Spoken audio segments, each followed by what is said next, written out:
Welcome back to Tiny Blue Games. My name's of course Seesaw or Chris, and today we're talking about Guild Wars 2 and The Elder Scrolls Online in 2020.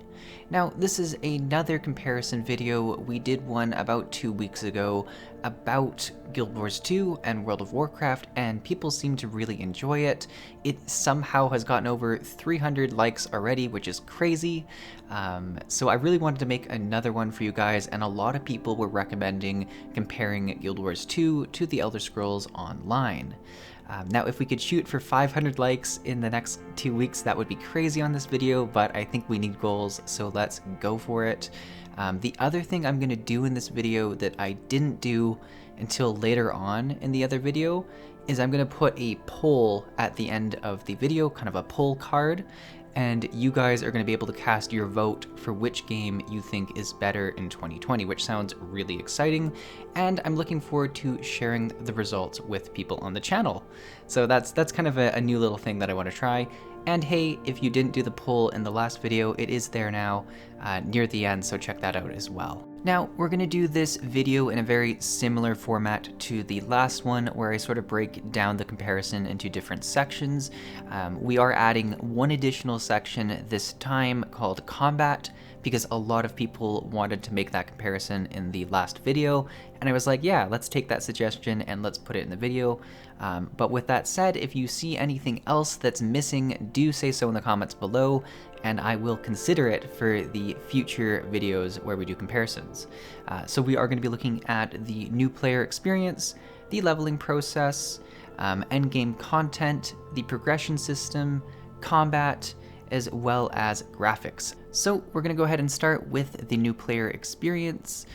Both these games handle new player experiences very differently. I'll start with Guild Wars 2 and then we'll talk about The Elder Scrolls Online.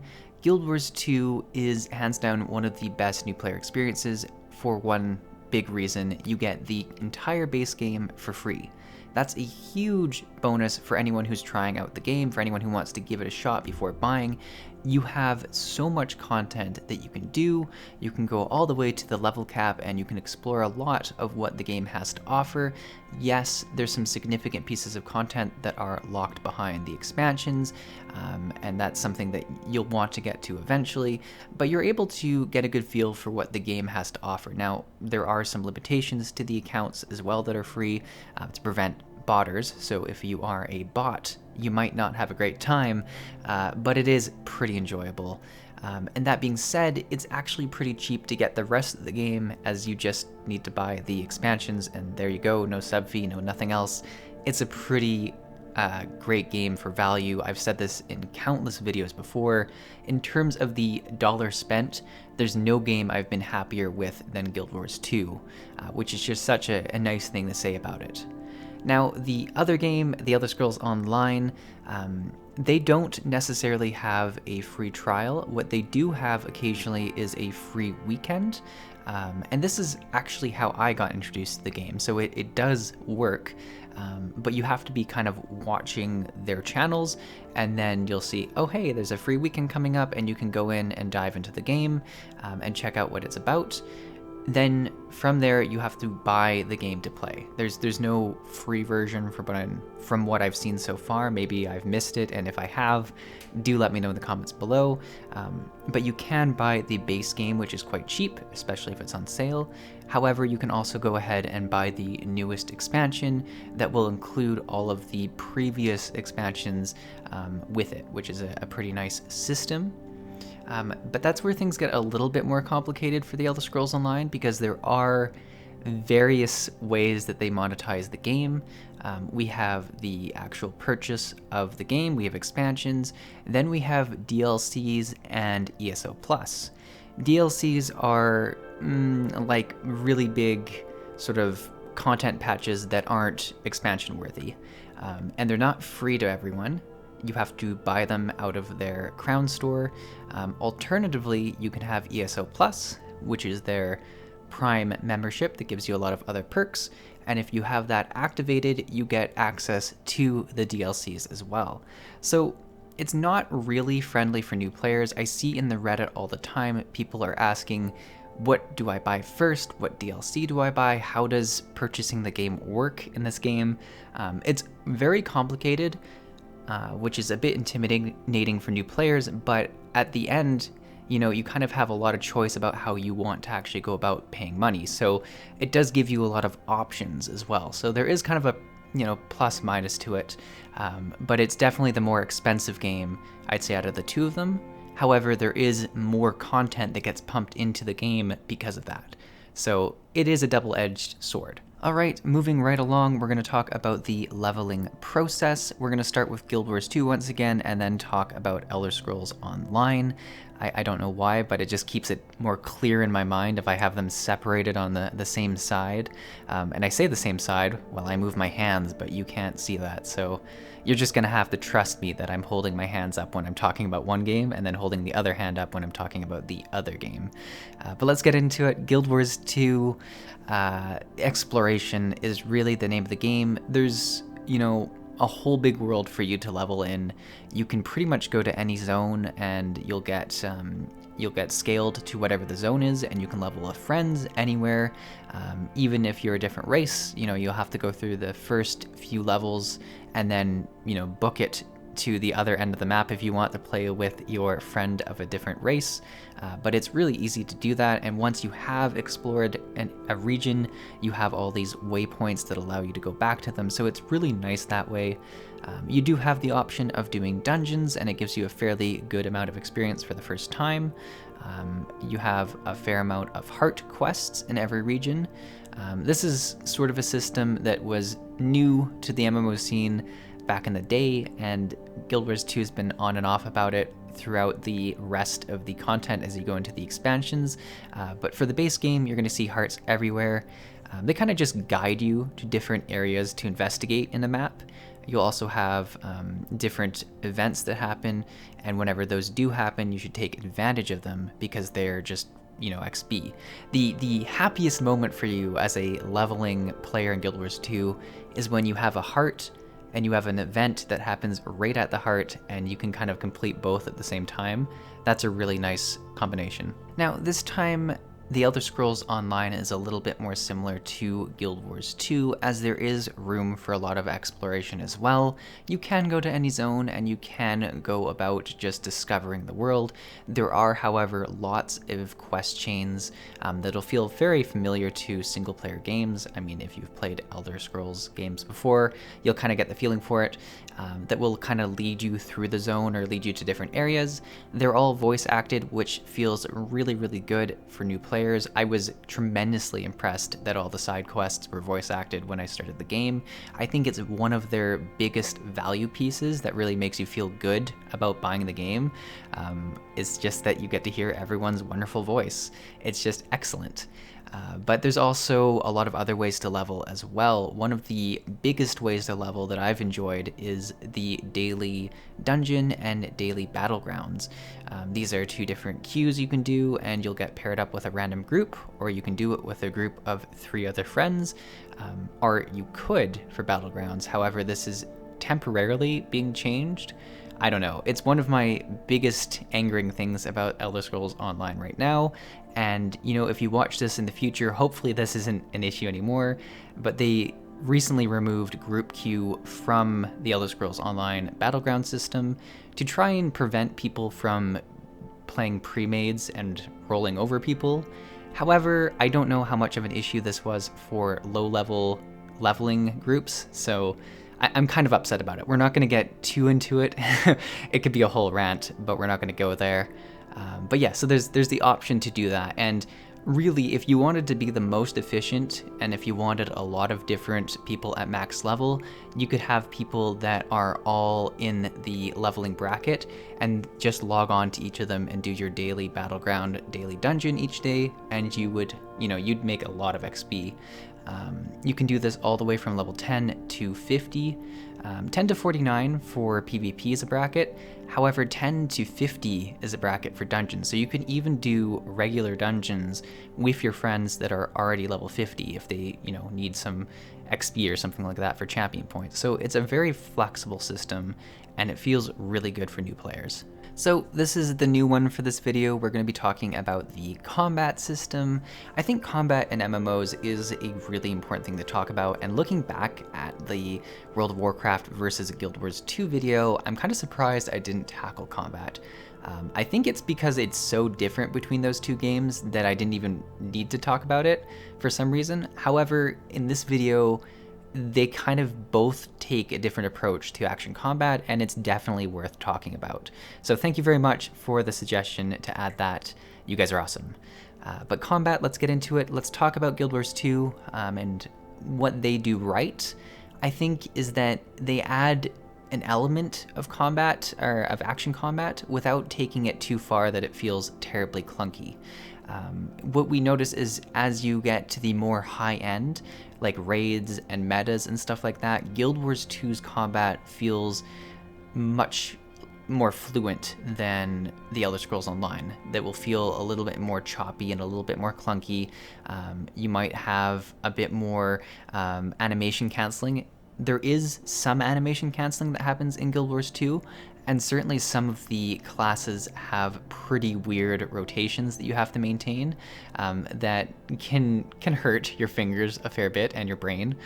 But it's a nice variation where there's some classes that have a pretty simple rotation and some classes that have a more intense rotation that can yield higher DPS. So there's a kind of a nice spectrum that way. The combat does feel quite good in PvP as well as low levels. However, I'd say it's a little bit less impactful than the combat you feel at low level in the Elder Scrolls Online. You have dodge roll, however you don't have the ability to charge up attacks or to block with a shield or just to block with your staff or something like that. So there is a little bit missing on the low end, but I'd say they excel at the high end. Whereas if we talk about the Elder Scrolls Online, they get real clunky at the end. Like, if you're trying to be a meta DPS character, you're going to be doing all these weird things where you animation cancel, you weave in light attacks, and you do a bunch. It feels like you're doing flips, but your character will look like they're just spazzing out instead of doing their regular skills, and it feels kind of weird.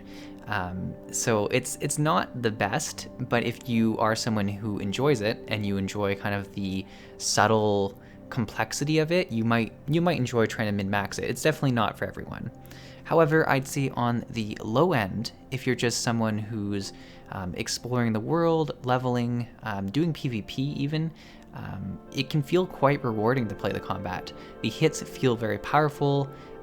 Specifically the difference between light attacks and heavy attacks, and then the idea of blocking heavy attacks feels really good.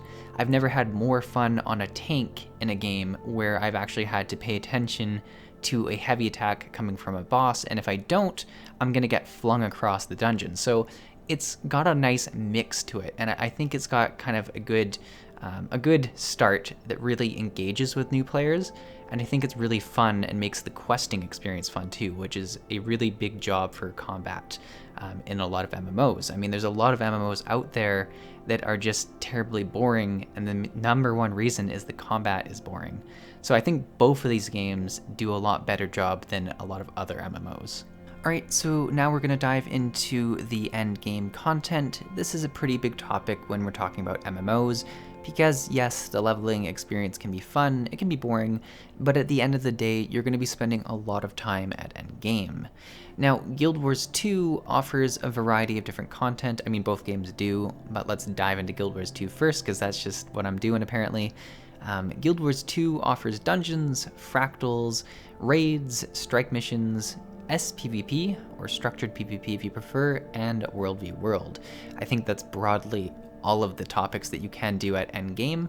I'll give you a little summary of them. Dungeons have been discarded. They're, just dying in a corner somewhere. Think of that. You know the scene in Harry Potter where we kill the Horcrux that was in Harry, and you go into the train station with Dumbledore, and there is a piece of him that's under the bench that's dying? That's dungeons. I hope that was visual enough for you, but that's where they reside. It's a really sad story, but that's what it is. We can talk about fractals though. Fractals have fairly regularly been updated. There is some periods of time where we don't see a new fractal for a bit of time, but these are pretty much the new dungeons. And they have a scaling mechanic focused around agony, where you have to get your gear with enough agony resistance to go to the next level, and then you keep kind of scaling up to level 100. I really wish that this would go on even past 100 and could just be like a Mythic Plus system where it just keeps going and going and going. I think that would be really good for the game, but it hasn't happened yet. We have raids, which has kind of been discarded in favor of strike missions. However, I feel like strike missions intend to just be a stepping stone for raids. We will see who wins out in that battle over a few years, but it's definitely a battle at the moment. Raids are pretty fun. They're 10-man. They are really engaging combat, and they reward really good gear. You get ascended gear from them, and there's even legendary armor and different pieces of legendary gear that you can earn from them as well. And then strike missions are kind of the shiny new piece of PvE gear, or PvE content. They're kind of like one boss raids, if I had to give them a name.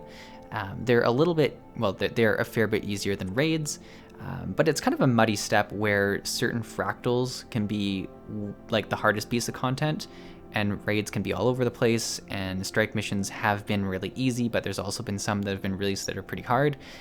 So there's not a completely, step-by-step guide of where you should start. A lot of people have different opinions on it. However, the strike missions are supposedly supposed to be a stepping stone. So I think they would be the place to start if you are going to go from them to raids. And then fractals, some of them are easier. Some of the challenge modes are really hard. I'm making this more confusing than it has to be. But that's the PvE content. We have the structured PvP, which is 5v5, generally domination game mode. They have flirted with other game modes before, but it's not really led to much success. And then we have World v World, which is your typical open world big fights. Once again, kind of on the sidelines in terms of development, but there have been some new big changes, such as a World v World mount. So there are some things that get introduced, but it takes a little bit of time between each introduction. So The Elder Scrolls Online also has a large variety of content. When we talk about the PvE content, we have normal dungeons, we have veteran dungeons, we even have public dungeons and delves, which are more kind of leveling material for groups.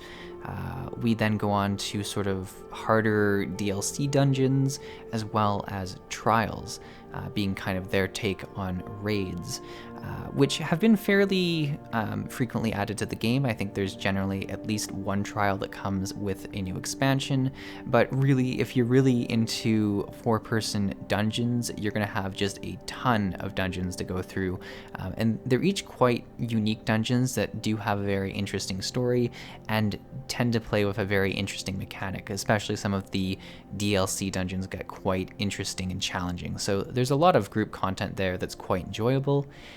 Moving over to Battlegrounds, we have, or PvP rather, we have Battlegrounds that are teams of 4 as well. The biggest difference here, though, is that you have 3 teams of 4 competing against each other, which makes the Battlegrounds feel quite different than anything you've played before. It can be quite interesting in some games where everyone's trying to just win and are fighting in a sort of a 3-way race, but there are situations where we find 2 of the teams kind of teaming up on the last team, and it can feel not as good as maybe intended.